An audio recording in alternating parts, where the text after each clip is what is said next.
yathā-bhimata-dhyanād-vā. Or by meditation, that is fixing the mind, upon anything suitable for yoga, according to one's choice, the mind becomes stable. So just as a reminder, what has been discussed here in the previous verses, and this being the last one in this section, was ways in which the mind can become stabilized. The mind being seen by the great transcendentalists, by Patanjali here, as being principally an enemy, in that when it is unrestrained, it simply contributes to the ongoing and continuous cycle, being bound to the cycle of repeated birth and death, and the need to bring the mind under control, to stabilize it and to fix it on that which is transcendental, is the focus of the practice of someone who is undertaking a yogic practice. So in his commentary, Vyasas says, whatever is considered suitable for the purpose of yoga can be contemplated upon. If one can get the mind stabilized there, one can get stability elsewhere also. So many say that the object of the previous sutras in this group is to simply bring stability to the mind, so that having acquired this ability, it can be applied for spiritual or meditative practices. And while this may be the case, at least to a certain extent in a limited degree, it will be the actual absorption of the mind in that which is transcendental, which will lead to samadhi. To simply see this as almost like an exercise in a gymnasium, where one will work the mind muscles to bring it to a fixed point, and then to try and begin engaging in that which is transcendental. This is a very arduous and extremely difficult path, and will in all likelihood be unsuccessful. The need from the very beginning to have the mind absorbed in that which is spiritual or transcendental is really important and actually foundational to being able to advance spiritually. So the objects that are purely spiritual, that the mind can focus upon, are first the Atma, the spiritual living being, oneself. The next one would be Brahman, the limitless ocean of spiritual effulgence, the Brahma-jyoti, which is a feature of the highest truth, of the absolute truth. The second, or the third one here, which is also the second aspect of, or feature of the absolute truth, which is Paramatma, the supreme soul, or Ishvara, sitting within the heart of all living beings, and was the principal focus of meditation for yogis since time immemorial. And then the fourth item, which is the third in the three aspects of the absolute truth, is Bhagavan. This is also Ishvara, but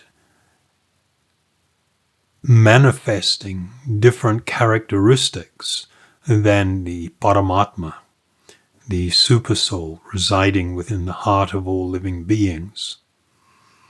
And it is anything that is connected with this highest truth, and specifically here I'm referencing Bhagavan, that one is able to become absorbed in limitless spiritual activity, spiritual focus, spiritual thought and meditation that will draw one increasingly deeper and deeper into the transcendental or spiritual world, and a world of great and wonderful spiritual experience.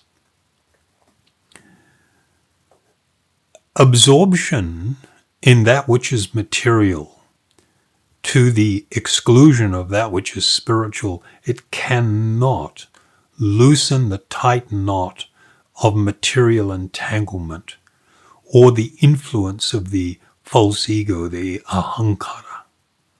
And the mind will remain under the influence of the three gunas, the three qualities or the three modes of material nature. This statement that I've made really needs to be understood, and one can take a great deal of time and over time to frequently revisit this point, reflecting and meditating upon it in order to be properly guided towards the actual goal of self-realization and God-realization. So I'll just repeat it. I'll put it on the screen here. Absorption in that which is material to the exclusion of that which is spiritual cannot loosen the tight knot of material entanglement or the influence of the false ego, the ahankara, and the mind will remain under the influence of the three gunas. This is why I mentioned at the beginning of this commentary that it is not that one can use any material object or any aspect of material energy alone and to the exclusion of that which is spiritual and make that the focus of one's meditation. It is true that one can do it, and it may strengthen the capacity to hold the mind in some focus, but it will not loosen the tight knot of material entanglement. It will not purify the living being from the terrible influence of the false ego, this ahankara. So a transcendental object is not just necessary rather, but it is essential. So in one of the previous sutras, number 17 in the first pada, it states, when concentration or samadhi is reached gradually with the help of deliberation on gross forms, then reflection on subtle objects, then a state of blissfulness, and finally awareness of one's true individuality, which is called sampragyata samadhi. So here, the concentration upon the material energy that's mentioned was part of a flow leading one towards the vision of one's own spiritual existence. So what has been spoken of here in this sutra that I've just mentioned, and the one that we're commenting on now, it's not simply a fixing of the mind upon the material energy. That is actually what material existence is defined by. Material existence is the total fixation of the mind upon that which is material. And this is how we define material existence. So trying to become increasingly pointed in one's focus upon material existence does not bring about a change of consciousness. So it is really important to not misunderstand this sutra or by meditation or fixing the mind upon anything suitable for yoga according to one's choice, the mind becomes stable.